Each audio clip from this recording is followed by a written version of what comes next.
Good afternoon, I'm Malcolm Jordan and this is your midday news fix for Monday the 25th of September.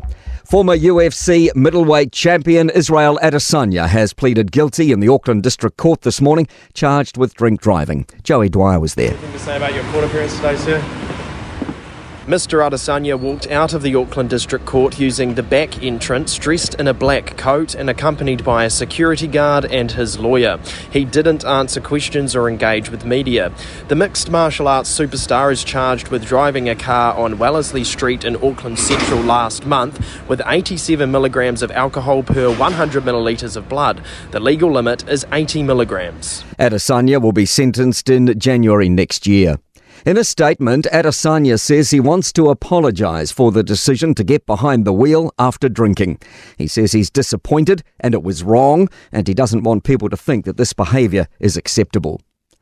Winston Peters says he's interested in forming a coalition government with National. National leader Chris Luxon this morning confirmed he would call Peters if necessary, but a National ACT coalition is his strong preference. The New Zealand First leader told Newstalk ZB's Canterbury Mornings his party's interested in forming a much more stable government, which voters will decide. Well, of course, yes, we are interested. We're not going out there busting our gut day in, day out, 17 hours a day and 7 days a week.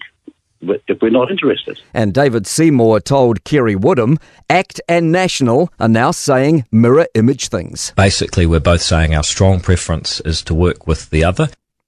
Labour leader Chris Hipkins has touched down in New Plymouth for another day of campaigning. Political editor Jason Wall says the political thunder had already been stolen before he even got on the plane. Chris Luxon's ruling in of New Zealand First was one of a few things which has put a genuine smile on the Labour leader's face in some time. And speaking to ZB this morning, Hipkins wasn't hiding his happiness. Christopher Luxon just doesn't have the political experience to be able to manage both Winston Peters and David Seymour. With his party polling in the 20s, Hipkins will be hoping the prospect of Winston Peters around the cabinet table with National will put voters off what he's calling a coalition of chaos. A warning, wild weather could impact Cook Strait ferry sailings. A Met Service strong wind watch comes into force tonight from Marlborough through to Wellington. It says severe gales may impact the Cook Strait.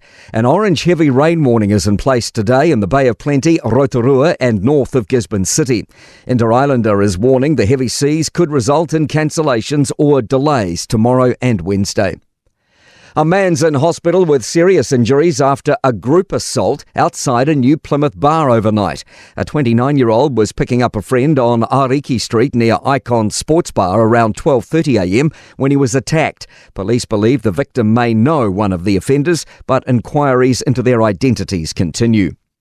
To sport, the Wallabies have crashed to their worst ever Rugby World Cup result after being essentially banished from the tournament in pool play after a 40-6 thrashing by Wales. Coach Dame Nolene Taurua has drawn up a long list of improvements needed after the Silver Ferns' shock loss to a second-string England netball side in Christchurch.